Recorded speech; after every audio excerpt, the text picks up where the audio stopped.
Comunicando Direito. Apoio Cultural. Soster Imóveis. Avenida Assis Brasil, 4990, Sala 201. Telefone 3340-8143, Porto Alegre. La Provence Imóveis. Avenida Sertório, 4500, telefone 4061-9746. Artes Pedras, Avenida Sertório, 4500, fone 3361-2727, Porto Alegre.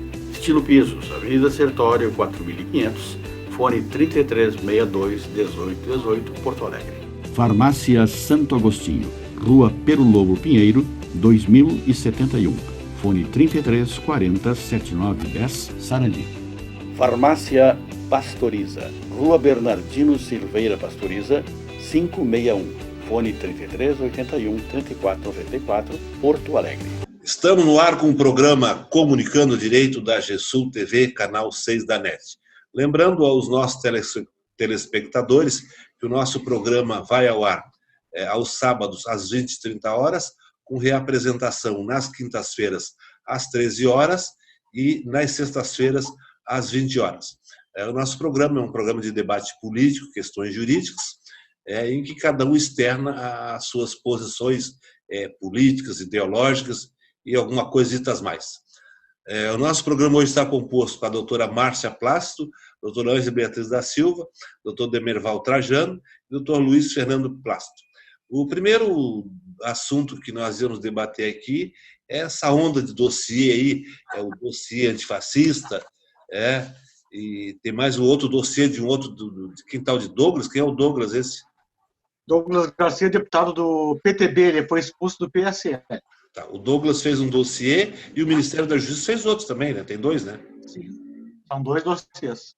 Então, vamos lá, quem começa aí a falar desses dois dossiês aí? Quem que se habilita? Mano? Oi. Lá, mano, toca, mande bala aí. Explica aí no que consiste esse dossiê e quem que fez esses dossiês. Este dossiê é o do Douglas Silva, deputado estadual de São Paulo. Ele foi entregue ao deputado Eduardo Bolsonaro, sendo que este entregou esse dossiê completo, com 5.000 pessoas, em torno de 5.000 pessoas, para a Embaixada dos Estados Unidos, apontando eles como os defensores do antifascismo, e como se fossem pessoas terroristas, que deveriam ser investigadas pelos Estados Unidos. Inclusive, uma das pessoas descobriu que seu nome estava lá e entrou com uma ação de danos morais contra o deputado e teve êxito na primeira instância, já tendo sido deputado condenado ao pagamento de uma indenização de R$20.000 em favor dela. Esses dossiês, tem do Ministério da Justiça também, está muito semelhante ao que acontecia na época da ditadura militar, em que as pessoas que eram opositores ao governo tinham seus nomes investigados, eram perseguidos. O que me parece é que, com a militarização desse governo do Jair Bolsonaro, as práticas antigas voltaram a ser práticas atuais, o que é totalmente antidemocrático. Imagina, uma pessoa ser taxada, ter seu nome incluído numa lista por ser antifascista. Eu diria até aqui, eu gostaria que meu nome estivesse nessa lista, porque eu sou antifascista, eu não admito fascismo como uma forma de governar, é uma forma totalitária, uma forma que prega tortura, que prega fechamento de Congresso, fechamento do STF. Então, estando meu nome ali, eu acho que meu nome estaria no lado certo da história. Eu acho que a criação de dossiês, sem a permissão e sem autorização de nenhum órgão superior, é uma coisa totalmente descabida no momento atual que vivemos. Se queremos democracia, não é por aí que a gente pode conduzir o país. Só uma pequena intervenção. Não estou vendo sentido por que entregar esse dossiê para ser investigado pelos Estados Unidos. Os Estados Unidos não têm jurisdição para investigar pessoas aqui no Brasil. Eu estou achando estranho isso. Mas é que a partir do momento que o FBI foi autorizado a fazer investigações dentro do Brasil sem o conhecimento de nenhum órgão do governo, autorizado pela Lava Jato, para que fossem recolhidos depoimentos, então autoriza que mande para as ações, inclusive o deputado Eduardo Bolsonaro falou, essas pessoas não vão mais poder ir na Disneylândia.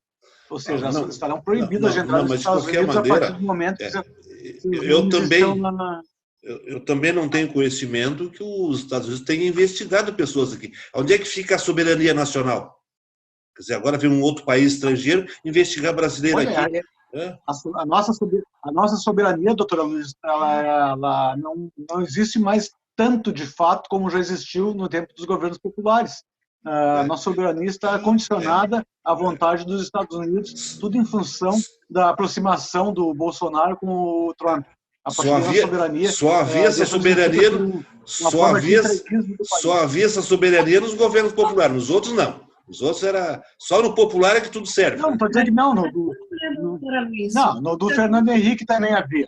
Não vou ser injusto. Então vamos acrescentar, então. Não vamos dar. O Fernando Henrique não estava cercado. Não vamos dar glória só para o PT, né? Vamos. É que não houve um entreguismo total, mas, por exemplo, houve um entreguismo da Vale do Rio Doce, né? E agora não, agora é a entrega do pré-sal, é a entrega da nossa indústria naval, várias entregas. Não é bem amazônica. Não. Daqui a pouco o PT vai dizer que já entregaram tudo. Daqui a pouco entregaram até o Congresso lá. Capaz de Alcântara. A Embraer também, eu ia ser entregue para... Entregaram tudo. Então. O PT foi um governo maravilhoso. Esse agora está entregando tudo. Está entregando a Amazônia, pré-sal, entregou tudo. Não vai ficar nada aqui. Está tudo entregue para eles. Não vamos. Acho que também não. Não vamos perder o... A partir do momento que empresas nacionais não podem entrar em licitações do pré-sal, aí eu acho que a entrega é total, né? Mas vai haver a devida compensação financeira. As nacionais não têm esse direito. O pessoal não vai de graça, alguém compra mas por que o direito de explorar. As empresas nacionais não podem competir com as empresas multinacionais? Tá, e esse outro dossiê aí do Ministério da Justiça, isso aí é muito importante. O Ministério da Justiça fez um dossiê de funcionários policiais, funcionários públicos, parece 500 ou 600 pessoas, fez um dossiê também para que sejam monitoradas as pessoas. Pelo mesmo motivo, que seria opositores ao governo de Jair Bolsonaro. E o ministro da Justiça, o André Mendonça, ele se recusou a entregar esse dossiê com os nomes das pessoas, porquê da investigação, para a ministra Carmen Lúcia. Ele, inclusive, avisou ela que se cuidasse com o que ela estaria fazendo, com esse pedido que ela fez de entrega. E ele disse que agora ele só entrega mediante o ofício do PGR. O Cupichinha do governo, né? É o Cupichinha, o manda-leite do governo. Estão aliados porque o Bolsonaro quer afastar o doutor Sérgio Moro das eleições de 2022. Será que afasta? Olha, tudo leva a crer que sim, se esse julgamento da suspeição do Sérgio Moro for procedente, provavelmente o Sérgio Moro será com seu nome abaixo de qualquer outro candidato, que terá perdido totalmente a sua moral. Não sei. Quem mais se habilita aí? Vamos falar alguma coisa sobre isso, Eva. Os demais componentes aí. A doutora Ângela, que estava falando alguma coisa, ela não conseguiu concluir. Eu estava falando que nós estávamos perdendo o foco, né? Nós queremos falar sobre esse dossiê, os dossiês, né? Como o doutor Luiz Fernando bem falou, né? São em torno de 5.000 pessoas no dossiê que o Eduardo Bolsonaro entregou na embaixada, e do ministro da Justiça é em torno de 500, 600 pessoas. Na grande maioria, funcionários públicos, policiais e professores. São o foco desses dossiês, né? Tem um monitoramento, né? Eles sabem endereço, telefone celular, hábitos, onde é que trabalha, sabem tudo. E esse, que é assim uma coisa aterrorizante, em plena democracia, que pelo menos se acredita que ainda se viva uma democracia, é entregar o nome de 5.000 brasileiros, quase 5.000 brasileiros, na embaixada americana. Esses 5.000 brasileiros certamente nunca mais terão visto para entrar nos Estados Unidos, se tem se tiver, né, se derem, vão ser revogados, tudo em função desse dossiê, dessa ficha, a exemplo da ditadura que tinha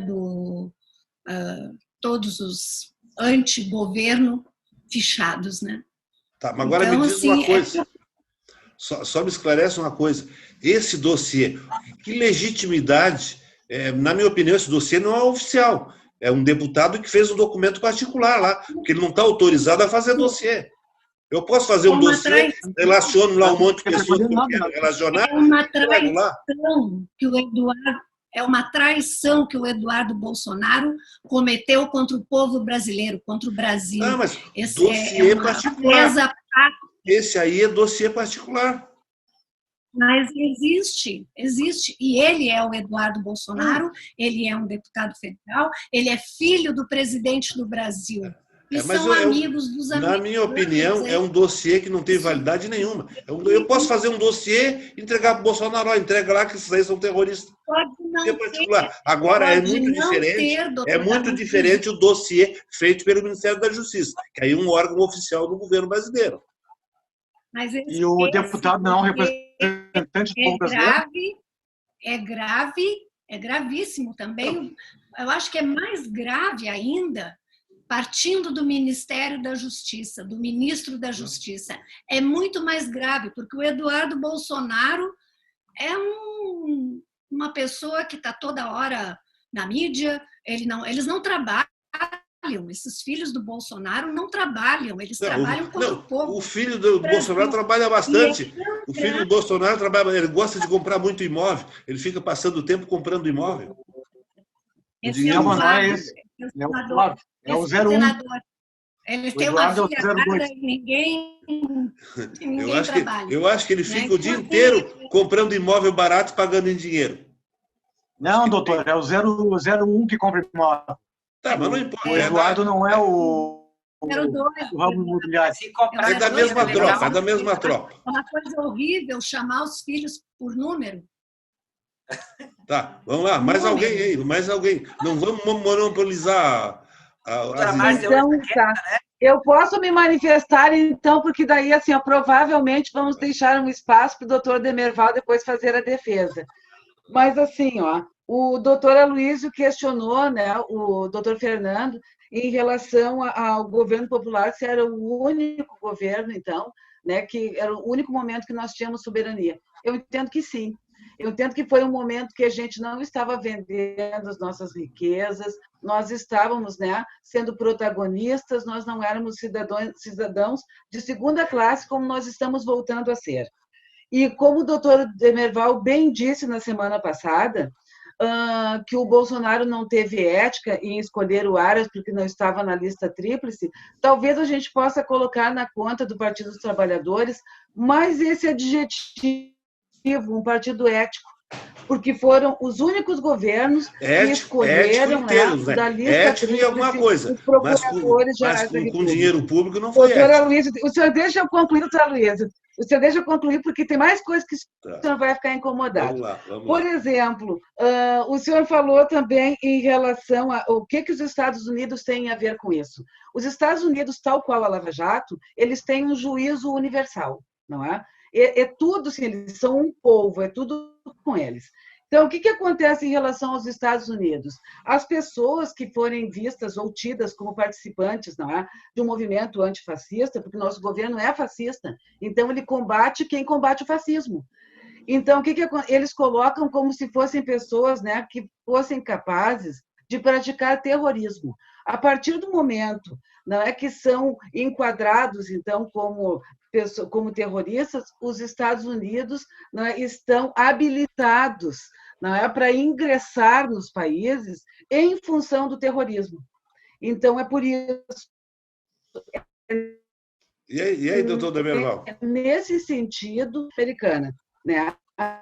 Aí, assim, a partir de então, os Estados Unidos passam a ter juízo universal para tudo que se falar relativamente ao terrorismo, bem como a Lava Jato tem juízo universal aqui no Brasil.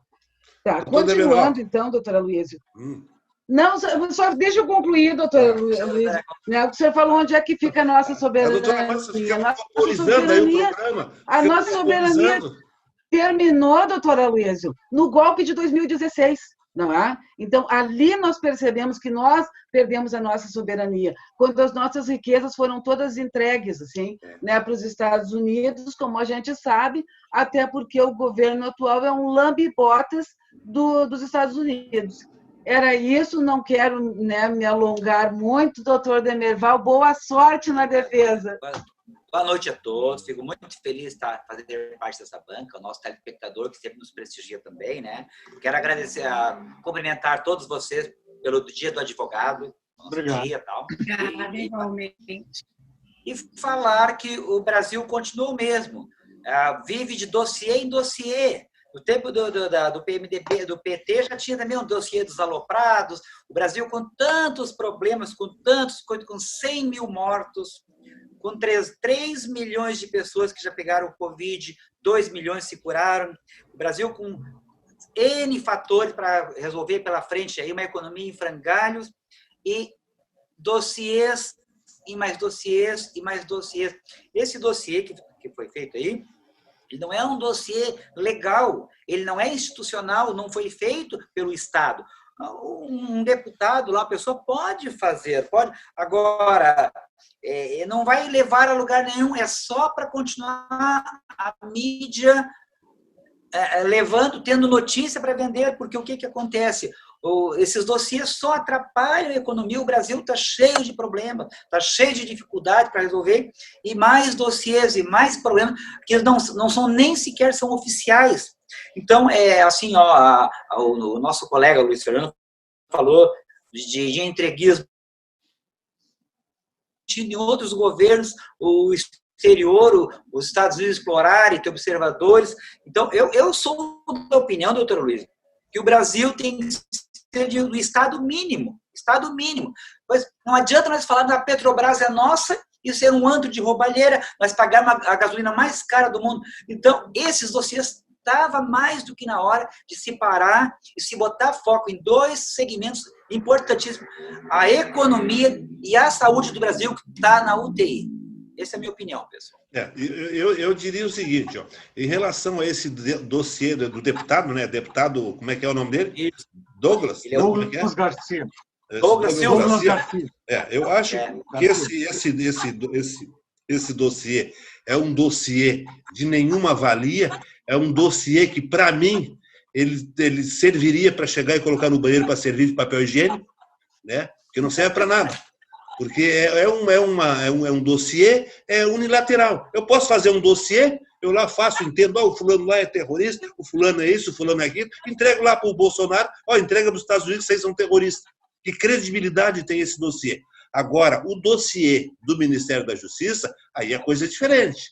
Aí é um órgão oficial, que tem esses dados armazenados lá. Então, isso realmente me preocupa, porque é uma atitude criminosa. Para mim, é uma atitude criminosa fazer dossiê para armazenar dados de cidadãos honrados, tipo policiais, professores. Agora, por quê? Por que está acontecendo esse dossiê? Eu falo do Ministério da Justiça, que para mim é um documento oficial, porque ele está arquivado nos órgãos do governo. Esse do deputado aí, bota lá no banheiro lá e usa como papel higiênico. E eu entendo que esse dossiê foi produzido por quê? Porque boicotaram o Ministério da Justiça, o Moro no Ministério da Justiça. Porque o ministro Moro, quando era ministro da Justiça, ele que criou esse tal de CEOP. Esse CEOP tinha o objetivo de criar um banco de dados para investigar o crime organizado. Aí esse cupincha aqui do Bolsonaro, que foi nomeado, como é o nome dele? É o Mendonça, né? O Mendonça que... É um Mendonça que também, para mim, é lambe-botas. Como diz a doutora Márcia. Quem é que era o lambe-botas, doutora Márcia? A senhora chamou? É o Bolsonaro, lambe-botas do Trump. E, para mim, esse ministro da Justiça aqui é lambe-botas do Bolsonaro. Ou seja, é um cordeirinho. Bom, tanto é que, inclusive, ele impetrou... né? Esse aí é o Mendonça, é Ministério da Justiça, o da AGU é outro. Tanto é que ele está lá para servir não o povo brasileiro gerindo o Ministério da Justiça, ele está lá para servir o Bolsonaro. Né? Tanto é que ele entrou com habeas corpus, eu acho, para trancar lá uma ação que não... O Weintraub, para o Weintraub. Isso, não compete a ministro da Justiça entrar com... Está dando uma de advogado do governo, gente. Isso aí não Um habeas corpus preventivo para o Weintraub, não foi, doutora Luísa? Exatamente isso. Isso aí é um verdadeiro absurdo. Então, o Sérgio Moro criou o CEOP com essa finalidade, investigar o crime organizado. Aí esse lambe-botas que foi colocado lá para ser um marionete, né? O Sérgio Moro, não conseguiram dobrar o Sérgio Moro. O Sérgio Moro, pulso firme, eu sou o ministro, eu que faço, não quer aceitar minhas orientações, a minha administração, estou fora. E bem que ele fez. Agora, esse aqui, como é lambe-botas, faz o que o governo pede. Então, aí, e aí o que aconteceu? Esse ministro aqui, ele desvirtuou o seu... Ele, em vez de fazer o dossiê para ampliar ele, que já tinha sido criado no Ministério, na gestão do Sérgio Moro, ele, então, fez um dossiê para armazenar informações de brasileiros honestos. Ou seja, se não fosse a saída do Sérgio Moro, nós não teríamos esse falado dossiê, que, para mim, é criminoso e tinha que botar na cadeia quem fez esse dossiê. Estou certo ou estou errado? Posso contrapor, doutor? Pode, claro. Posso contrapor? Pode, O senhor falou que foi um boicote ao Sérgio Fernando Moro. Não bota palavras na minha boca. Eu não disse que foi um boicote. É uma consequência da saída de um ministro competente e colocado um incompetente no lugar dele. Tá bom, então, mas vou contrapor da mesma forma. A Lava Jato era presidida pelo Moro como o juiz da Lava Jato. Bom, mas o juiz não preside a Lava Jato. Ele é o juiz da Lava Jato. É diferente de presidir a Lava Jato. A 13ª Vara Federal, que era a vara responsável pela Lava Jato. Bom, certo? Mas ele não é o presidente da Lava Jato. Durante esse período... Ele é o juiz titular da Lava Jato. Aí é diferente. Não vamos misturar alhos com bugalhos. Tá? Continua, doutor Luciano? Tá bem. Mas durante esse período que ele esteve lá, soube-se agora que existem 38 mil pessoas investigadas, com mais de 50 mil documentos em sigilo. Ele, certamente, esse sigilo aí, ele sabia o que estava acontecendo. O sigilo não era para ele. E ele nunca veio a público falar que existiam tantas mil pessoas que estavam sendo investigadas com seus dados guardados, não foram arquivados, não foram autorizadas essas investigações, e certamente o juiz Sérgio Moro sabia do que estava acontecendo na Lava Jato. É mais um dossiê que isso aí é 6 ou 8 vezes maior que os dossiês que nós nos referimos anteriormente. Doutor Luiz Fernando, data vênia, juiz não preside investigação. A investigação é desencadeada pelo Ministério Público. O juiz intervém na investigação quando é necessário provimento judicial no intuito de obter determinada prova que só mediante requisição judicial pode ser feita. Não é o Moro que pediu lá a relação... Mas o juiz pode... O juiz ajudando o Ministério Público, que é o órgão acusador, indicando provas? Quando provocado pelo Ministério, precisamos de relação de fulano e fulano. O juiz aprecia o mérito do pedido, defere ou indefere. Agora, também me parece que não é 38 ou 50 mil pessoas investigadas. Me parece que essa relação são pessoas das quais a Receita Federal, aliás, o COAF, relacionou pessoas com movimentações financeiras atípicas, né? Porque, normalmente, quando uma pessoa faz uma movimentação atípica, há sinal de que possa haver corrupção ali. Ou não. O que eu estava me referindo também anteriormente seria o fato da indicação de testemunhas por parte do magistrado para o Ministério Público. O juiz, tem que ser juiz, imparcial. juiz pode ouvir de ofício testemunha referida. Mas Eu não Não é o em Tudo caso. bem. Gente, eu gostaria de fazer testemunha. uma observação. Eu gostaria que o doutor Aloysio disse que o Sérgio Moro não era o chefe da Lava Jato. Não, ele não era o chefe da Lava Jato, né? Pelo menos formalmente não era, mas era ele que orientava o Ministério Público, não é? Era ele que atuava nas audiências como um representante do Ministério Público e não como um juiz, como o doutor Fernando bem colocou. Ele indicou testemunhas para o Ministério Público e também pediu que trocasse uma procuradora porque não fazia as perguntas da maneira como ele queria. Então, doutora Luiz, o senhor diz assim, ó, um ministro da Justiça tão competente. Esse ministro da Justiça tão competente usou 6% do seu orçamento, que não sabia nem exatamente onde investir. Em relação ao fato do senhor dizer que ele não teria dossiê se fosse o Sérgio Moro, eu não tenho certeza disso, doutora Luísio. Eu até acredito que poderia muito bem A dúvida beneficia o réu. Princípio Pois do é, doutora Luísa. princípio do Mas indúbio pro réu. Eu concordo plenamente com o senhor e eu acho que era isso que deveria ser sempre. Não quando nós temos juízes, como o Sérgio Moro foi, que sempre, assim, ó, na dúvida, então, que seja a favor da denúncia do Ministério Público. Então, retomando, doutora Luísa, o doutor Demerval também falou, né, que nós, na época também dos governos populares, tínhamos a gasolina mais cara do mundo, e era R$ 2,89, e tinha uma gritaria nos postos de gasolina. Depois que a presidenta Dilma foi golpeada e tirada da presidência, assim que o Michel Temer entrou, né, já começou a dolarização da gasolina. Hoje, doutor Demerval, o senhor acha barata a gasolina no governo do seu presidente? Caríssimo, caríssimo. Exatamente. E agora ainda o Bolsonaro ainda modificou a composição da gasolina e aumentou ainda mais. E a gasolina é então, cara se por naquela causa época do as roubo da pessoas achavam Petrobras. que era caro, Se não fosse o roubo do não, Petrobras na doutora época Luiz, do PT, doutora Luiz, a seria tão cara. Petrobras era uma empresa pujante que foi quebrada pela Lava Jato.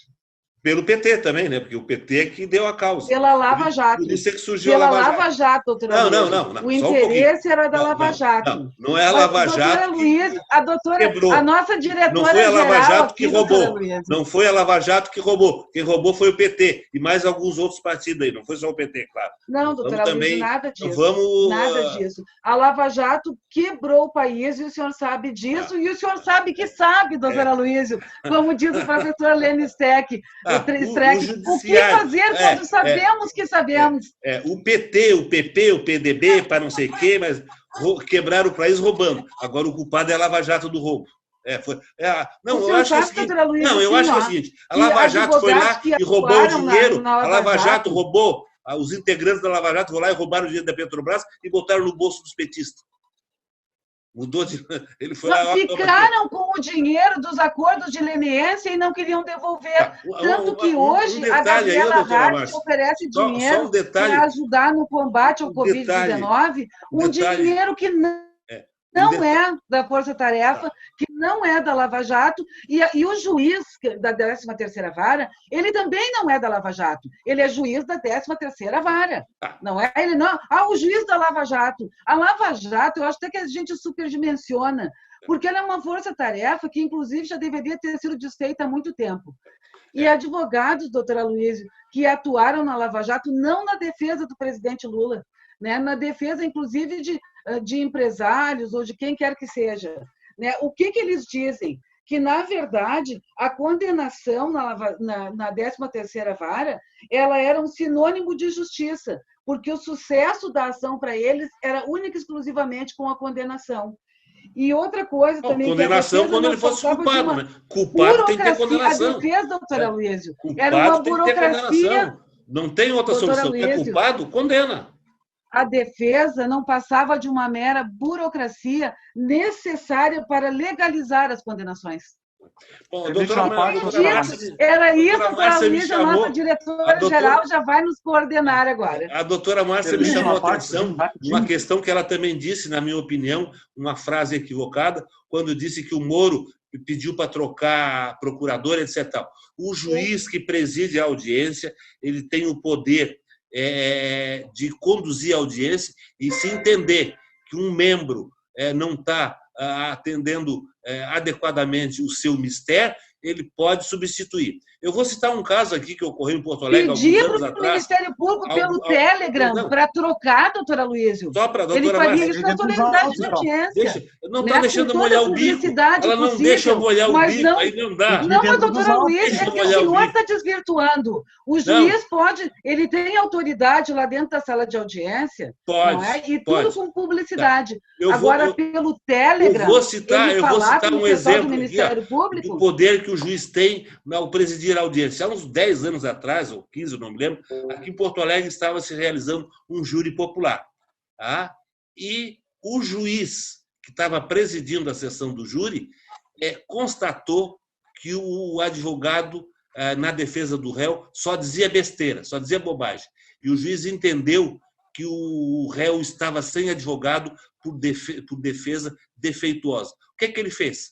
Dissolveu o júri. Dissolveu o júri, porque o réu estava sendo prejudicado.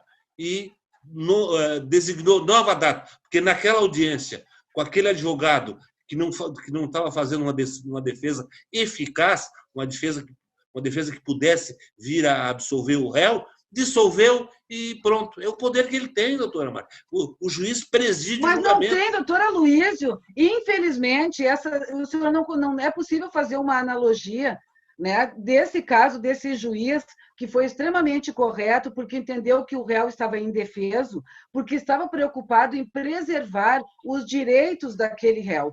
Diferentemente do Sérgio Moro, que atuava como um membro do Ministério Público, auxiliando o Ministério Público, e depois não foi na audiência que ele fez isso, ele mandou mensagens no Telegram para que o DD, o Deltan Dallagnol, substituísse a procuradora, porque ela não estava atuando de forma que viesse, então, aos interesses dele em condenar. Era só isso, doutora Luísa. Eu acho que a sua analogia não foi muito feliz, porque esse juiz que o senhor falou, pelo visto, era dotado de imparcialidade. Então, vou citar um outro caso. Doutora Márcia, o promotor, ele fica vinculado à jurisdição do juiz na audiência. Por quê? Por que que fica? Porque o juiz pode, inclusive, dependendo da atuação de promotor, de advogado, de não sei mais quem, comunicar os superiores dele sobre a sua atuação. Tá? E eu vou citar também um caso prático aqui que ocorreu.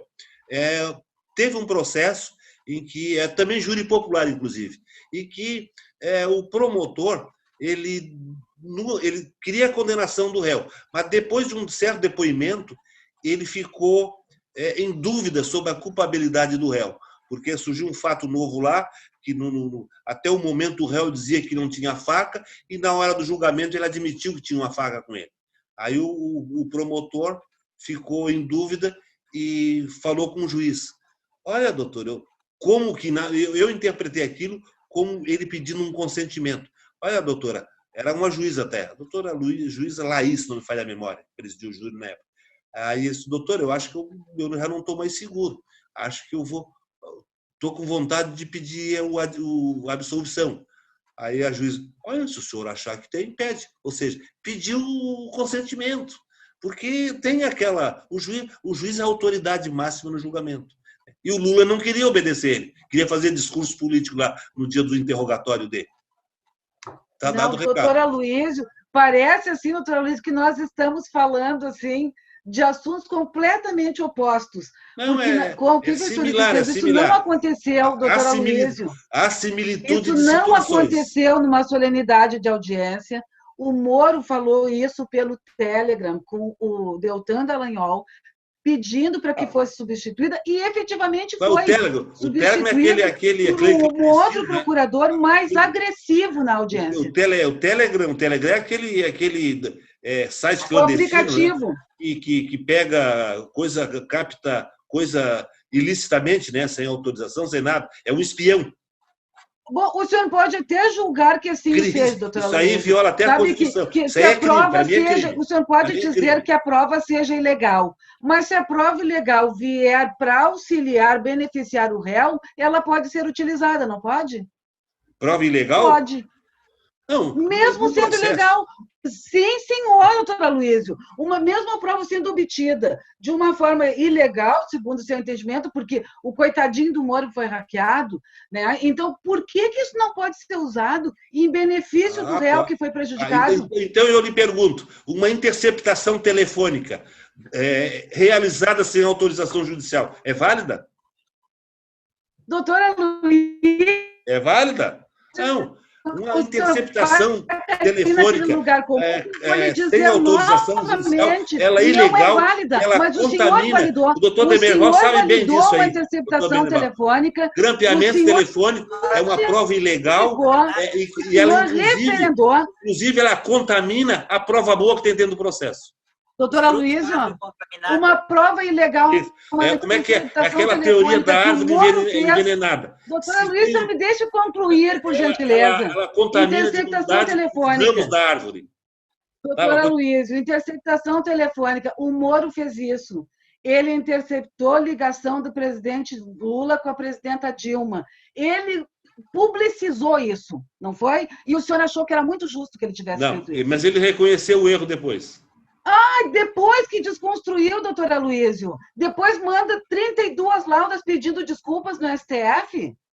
Não, doutor Aloysio, alto lá, e uma prova. E era mentira. Pode ser usada aquilo que constaram, só me diz uma coisa. Aquilo demonstra que não houve o devido processo legal. Aquilo que continha na gravação era mentira? Era legal. O que, doutor Aloysio? Era mentira o que continha na Vaza Jato era mentira? O Moro nunca disse que era mentira. Não me responda com outra pergunta. Nunca disse que era mentira. Aquilo que a Dilma e o Bessias, aquilo que o Lula comentou sobre o Bessias era mentira? Se for mentira, aí tudo bem. Mas não era. E o que justificava aquilo? Tem várias interpretações. O senhor faça que o senhor julgar mais interessante para o senhor. O povo tinha que saber quem eram os seus governantes. E o povo precisa saber quem é o Dallagnol, quem é o Sérgio Moro, quem é essa quadrilha toda que foi formada lá em Curitiba. Quem são os ladrões. E que o Gilmar Mendes, como o Gilmar Mendes falou a verdade, saber quem são os ladrões. Ele foi processado e condenado porque não pode tocar no nome dos intocáveis.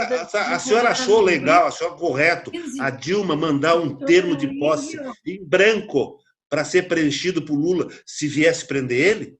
Eu achei, achou legal? Sim. Achou legal? Eu achei. E o senhor também deveria achar, doutora Aloysio. Não acredito. O senhor também deveria achar. Que a senhora tenha considerado legal assim como o senhor dar um termo de posse em branco para livrar o Lula de uma eventual prisão. E era o termo de posse? Eu não vi, o senhor viu? Era, não. Ou a gravação. Olha, eu estou te mandando o termo de posse. Estou te mandando. Assim, Lula, eu estou te levando o termo de posse. Ela não disse isso. Ela disse, o Bessias estava levando o termo de posse. Olha, está te levando o documento. Só faltava só o Lula para assinar o termo. Ela já tinha assinado o termo de posse. Aí ele assinava, completava o termo de posse e impedia qualquer prisão dele. Doutor Aloysio, o senhor deveria concordar com isso, o senhor deveria concordar, inclusive, com que publicizassem toda essa história da Vaza Jato, porque o senhor é a favor de que os fins justificam os meios. O senhor acha que isso deveria ter sido vazado para a Globo. Então, o senhor deveria também estar a favor de que tudo isso também a Globo mostrasse, porque a Globo nunca mostrou isso, e isso também deveria demonstrar quem é essa turma da Lava Jato. A Globo agora é a culpada. A Globo agora é o Cristo. Não doutora Aloysio, o culpado é o Moro. Foi ele que fez isso. Nós dois aqui estamos monopolizando. Vamos deixar o resto falar aí. Ó. Não, nós estamos monopolizando a discussão. Olá, doutora Ana, doutora Nerval. Para variar. Falado nessa lista, doutora Luísa do BOAF, de 38 mil suspeitos investigados. Eu não tenho problema nenhum se meu nome estiver lá na lista, porque quem não deve, não teme. Mas tu tem umas movimentações atípicas, não tem? Eu não. O Demerval não é o caso de quem não deve, não teme. É o caso da gente ter direito de se posicionar contra esse governo fascista que está aí, fruto da Lava Jato, né? A gente tem direito de ir e vir para onde quiser, sem que não obtenha um visto, porque o nome está lá naquela relação. Professores, funcionários públicos, né? Policiais. Isso é nojento. É nojento. Mas eu duvido que o Ministério da Justiça comunique à Embaixada Americana que aquilo não é legal, que aquilo não deve ser levado em consideração. A Embaixada Americana tem uma... O senhor acha que o Ministério da Justiça, com esse ministro que está aí, que é um capacho do Bolsonaro, vai dizer que o filho do Bolsonaro se equivocou ao entregar aquele dossiê? A Embaixada Americana, o lado americano é muito imparcial, são muito coerentes. Quando eu viajei, às vezes que eu fui lá para os Estados Unidos para fazer o visto... Eu vejo a coerência, policiais matando negros com o joelho. Mas aqui no Brasil também, colega. Aqui nós também. Mas aí, doutor Demerval, não dá para a gente normalizar. Eles não são melhores do que nós, eles não têm mendigo comendo Mac, porque lá é barato. Não, os pobres lá, eles ganham os MEC, sabe? A população não, também. Eles não têm nem SUS. Exato. Eles não têm sistema único de saúde. Mas quantos mil americanos estão sem nada porque tiveram Covid e tiveram que ser hospitalizados? Mas tu sabe, doutora, tanto Israel quanto os Estados Unidos são dois países que têm uma renda per capita muito superior ao Brasil, porque lá eles se focam nas 3 coisas mais importantes: saúde, educação e segurança. E a saúde ainda não é gratuita lá. Nos Estados Unidos, se uma pessoa é atropelada, ela implora para não chamarem a ambulância, porque ela não tem dinheiro para pagar. Eles alegam que quem pode pagar vai pagar. Ou então, se a não pessoa... Não é o paraíso que eles vendem, porque se fosse um paraíso, se fosse um país honesto e politicamente honesto, não aceitariam dossiê do filho do presidente do Brasil. Mas por que incompetente presidente? Um dossiê contra a ditadura, contra a democracia, apoiando esse fascista que está aí. Mas por que o mundo inteiro quer ir para lá e a gente quer que nossos filhos estudem lá? Doutor Demerval, o senhor foi para lá. E eu me perguntei se o senhor tinha ido no Brooklyn, se o senhor tinha ido nesses bairros. O senhor disse que é recomendado que o turista não vá. Não vá. Por quê? Mas igual o Brasil. Tá, mas doutor Demerval, se lá não tem pobreza nem criminalidade, porque é um paraíso. Tem também. Então, mas é isso que o senhor está dizendo, doutora Luísa, o que a gente chama de nós, brasileiros, nos considerarmos cidadãos de segunda classe e acreditarmos que os Estados Unidos... A América... O sonho americano, né? Eu não concebo uma ideia dessa. O olho dessa. azul dele me faz pensar que eu não disse nada disso, doutora Márcia. Eu não estou dizendo que o brasileiro é... doutora Luísa? Quem? A América Latina é pobre, doutor Demerval. Só falou que eu disse que o brasileiro é isso. Não disse nada, não. Não, o senhor não disse. Eu disse que o doutor Demerval acha que os Estados Unidos são maravilhosos. Citou meu nome injustamente, então. Então desculpe, doutor Luiz, porque normalmente assim, ó, a contenda é com o senhor. Foi um lápis, um equívoco. Desculpe. A doutora Ângela falou que a América Latina é pobre. Mas eu não sei, posso estar errado, mas isso não é nem como advogado. É pessoal meu. O socialismo distribui pobreza, sabe? Infelizmente, o socialismo... Esses países da América Latina, eles são pobres porque acho que todo mundo tem que ter igual. E eu acho que todo mundo tem que ter oportunidades. Vai trabalhar... Meritocracia, não é, doutor Demerval? Ou seja, um começa lá do 0 e o outro do 50. A meritocracia... Aí vamos taxar... Meu filho, o seu filho, os nossos filhos não começam no mesmo patamar de uma pessoa muito menos favorecida. Quem tem mais chance de conseguir?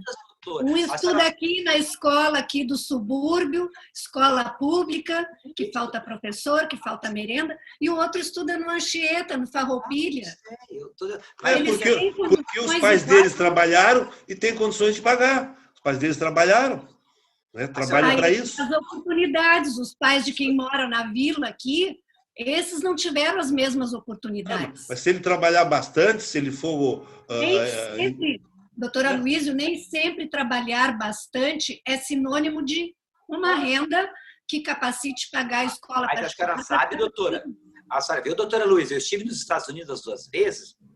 E lá eu aprendi. A maior religião lá é presbiteriana. E por que eles é o país mais rico do mundo? Porque lá eles têm a cultura que Deus abençoa quem enriqueceu trabalhando honestamente, quem lutou, quem subiu na vida, honestamente, é claro. Então... Aí eu vou lhe perguntar, com todo o respeito, o senhor se converteu? Não, eu não.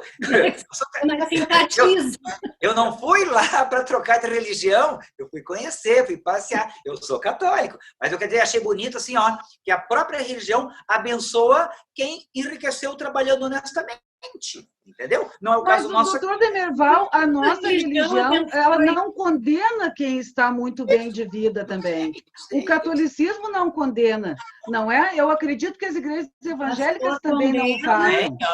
Também não. O pastor condena se não der um dízimo. Tá, pessoal, bom, né? vamos passar para outro assunto. Nós vamos ficar desse dossiê o programa inteiro. Aquela questão aí da investigação lá da Lava Jato, eu andei lendo uma notícia hoje que vazou uma investigação sigilosa sobre o Lula na Lava Jato. Leram alguma coisa sobre isso?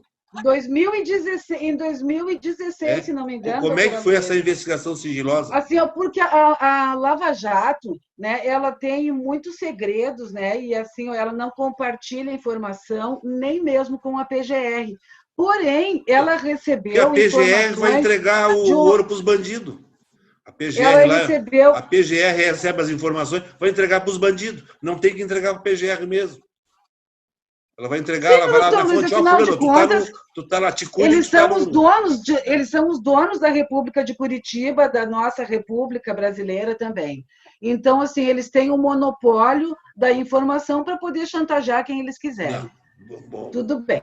Qual chantagem fizeram, doutora? Tipo de chantagem? Isso é crime. Luiz, chantagem é crime. Chantagem é crime. Tá, doutora Luiz, assim, o senhor lembra que eu lhe falei no programa passado, que eles praticamente sequestraram uma pessoa lá no sítio de Atibaia, que foi, na verdade, a cunhada do caseiro, levaram para o sítio de madrugada, às 6 horas da manhã, com uma criança de 8 anos, e o senhor me disse, quem? Quem fez isso? Foi o Ataíde Ribeiro Costa, o Robertson Pozobon, o Januário Paludo e o Júlio Noronha. O Januário, que deu nome àquele grupo do Telegram, que os filhos de Januário. Então, foi esse grupinho lá de Curitiba que fez isso, doutora Luísa. Sequestraram ou convidaram? É diferente. Convidar é uma coisa, sequestrar é outra. Não, eles vieram, disseram que era para entrar no carro, a mulher telefonou para o marido. Sequestro é crime previsto no Código Penal. Isso foi praticamente um sequestro. A mulher bom, então não foi sequestro. Foi praticamente um sequestro. Praticamente um sequestro é diferente de sequestro. Sequestro, praticamente sequestro é outra coisa. Veja bem. Aí depois eles levaram o próprio caseiro, só me vem porteiro na cabeça. O próprio caseiro foi levado e também foi pressionado, assim, sabe, que era para dizer, né, quem era o dono do sítio, né, e que se ele não dissesse ali, que ele ia ser investigado. Essa moça que foi levada, a Rosilene, que foi levada, eles perguntaram, tudo bem, tu trabalhava aqui, o que tu fazia? Faxina.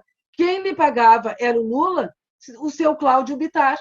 Assim, pensa bem no que tu está nos dizendo, porque tu pode ser chamada para depor na Lava Jato. Tu tem certeza que era o Cláudio Bittar? Sim, era o seu Cláudio que me pagava. Mas será que não era o Lula? Será que não era o Lula que dava o dinheiro para o Bittar pagar ela? Pode ser, né, doutora Luísa? Pode ser. Desde que o senhor consiga passar um pano na Lava Jato, tudo o senhor acha que é possível, né, doutora Luísa? Mas eu até já não sei, doutora, nós estávamos falando sobre isso. E daí o que aconteceu em 2016? Então, vazou informações sigilosas a respeito, né, de investigações sobre o presidente Lula e para a Vaza Jato, o braço lá de Curitiba, lá da República, lá de Curitiba.